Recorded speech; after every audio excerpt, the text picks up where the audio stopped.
in hopes that our voices may be heard and the violence may cease.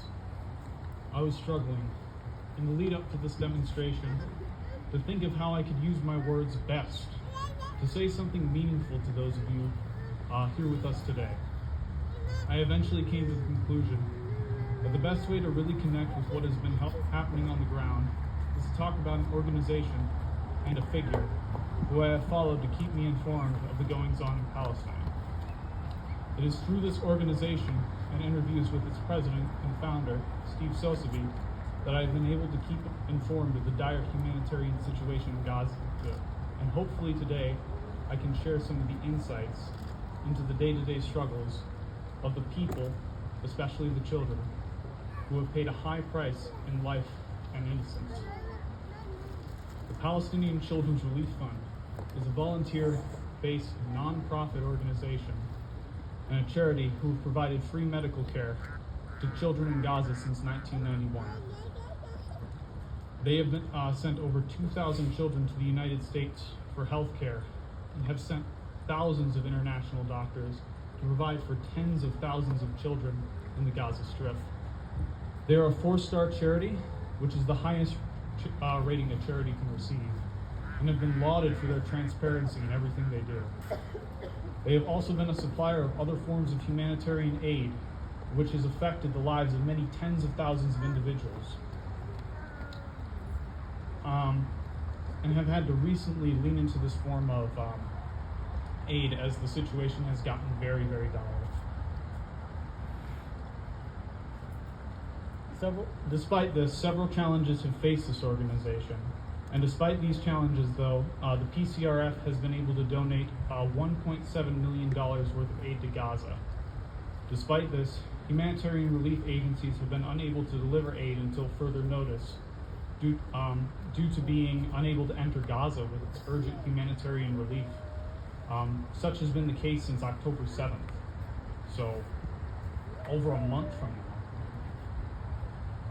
The PCRF has published an official statement on the current state of aid, which I will read only the parts of I find most relevant for my speech. During the first week of the crisis, with the assistance of our partners on the ground in Gaza, PCRF was able to source, procure, and deliver over $1.7 million worth of urgent food, water, and medical supplies to those in need. The World Health Organization, WHO, has verified PCRF's contributions to the amount of overall aid provided by NGOs in Gaza in their situation report. The 1.7 million in purchases were made from the local Gaza market when inventory was available and delivery, while dangerous, was still possible. PCRF can no longer continue to do this, as the situation has spiraled into one beyond the scope any of us could have imagined. We are not a disaster relief organization. Even major international disaster and humanitarian relief organizations have been paralyzed and, for the most part, suspended their operations. We will continue to provide thousands of children with humanitarian aid they otherwise would not get. Currently, NGOs like the PCRF and others previously active in Gaza cannot enter with humanitarian aid. We continue to prepare for the time that is possible by working with our partners in Egypt and globally to position ourselves, procure supplies, and prepare logistics so that we are among the first NGOs to dispatch aid when it is allowed. Our volunteer doctors are eager to resume medical missions to Gaza to provide life-saving surgeries and medical care when the situation allows. The humanitarian situation in Gaza only continues to look more dire, and without a ceasefire to stop the bombings and other horrific acts that are going on, things are going to get worse. Steve Sosebee, founder and president of the PCRF, in his interview on the Afikra podcast, has described the breakdown of the healthcare sector in Palestine as a great challenge to the organization, but especially to many of the people on an individual level, wherein they contend with the genocide and displacement of Palestinians, roughly half of which are children, and of whom 5,000 have paid the ultimate price in their life, and another 1,500 who currently lay under the rubble, in some cases waiting to be rescued, and in many other cases dying or already having died, and yet to have been found. Not to mention the long-term trauma caused by the misuse of state violence against them, they'll have to live with for the rest of their lives. Steve goes on to describe the current conditions in Gaza, saying that over 1.5 million, a number that has no doubt grown in recent times, of Palestinians have been displaced from their home. Over 50% of dwellings have been destroyed or are damaged and are inadequate forms of shelter and unable to be lived in.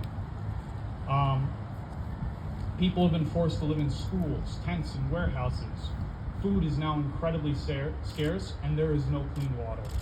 Steve proclaims it as a complete apocalyptic nightmare. Of the 36 hospitals in Gaza, 22 are non-functioning and unable to provide care. Without hospital power, the hospitals cannot provide services and is becoming a far more limited resource as fuel is not able to get into Gaza. If power does not get into these hospitals, surgeons will not have lights to operate on the patients needing life-saving surgery. Dozens of babies, probably more in the hundreds of babies in incubators will die when hospitals run out of fuel. Patients on ventilators will die when the power stops getting to the hospital. Some are already experiencing this horror, as 29 of Al-Shifa's hospital patients, which is the last updated number, but no doubt higher now, have passed, and 7 children in incubators have died immediately after the hospital lost all power. But as the health system buckles, it's been very, very difficult to keep track of numbers in Gaza. So I can only imagine what the current situation is like and the true horror that just goes unreported or has not reached us yet. Medications and anesthetics are also starting to run out in hospitals, meaning that people are receiving life-saving surgeries without proper anesthetics or pain medication. Children with burn wounds are only receiving Tylenol to help relieve that pain. One of the most painful injuries you can get is being treated with a medication that is like the bare minimum of what should be given to patients experiencing pain. As someone who works in the medical field, that's infuriating. And I can only imagine what the patients, what the healthcare workers, and what the families of those patients are now feeling right now. Many of these hospitals are under siege as well, with the IDF declaring areas around and inside the hospitals as Hamas operational grounds. In Al-Rasanti's Children's Hospital, the IDF demanded the people evacuate, only to open fire at them as they exited the hospital, forcing them back inside under cover. The IDF has claimed that Hamas is operating inside Al-Shifa Hospital and recently has performed a raid in there and is currently occupying the hospital, destroying supplies and endangering the lives of hospital staff and patients. Anything short of a ceasefire will not be enough to help the 2.2 million Palestinians suffering the effects of brutal genocide against their people. There are many in dire need of humanitarian aid they will not see unless the IDF leaves Gaza, and many of those who have already paid the ultimate price, and that is why we are here today.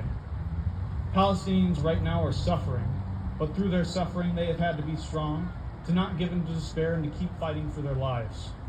We too must be strong for them, and we must realize that what we do here affects them too, and to fight our own fight right here, right now, in Fawick Park. I would finally like to thank the Palestinian Children's Relief Fund and Steve Sosebee for giving me their first and second-hand insight into the situation in Gaza, as well as all the hard work they have done for Palestine over the 30 years. And a huge thank you to everyone who has come out today in demonstration for a ceasefire. Palestinian voices will not be silenced. Thank you.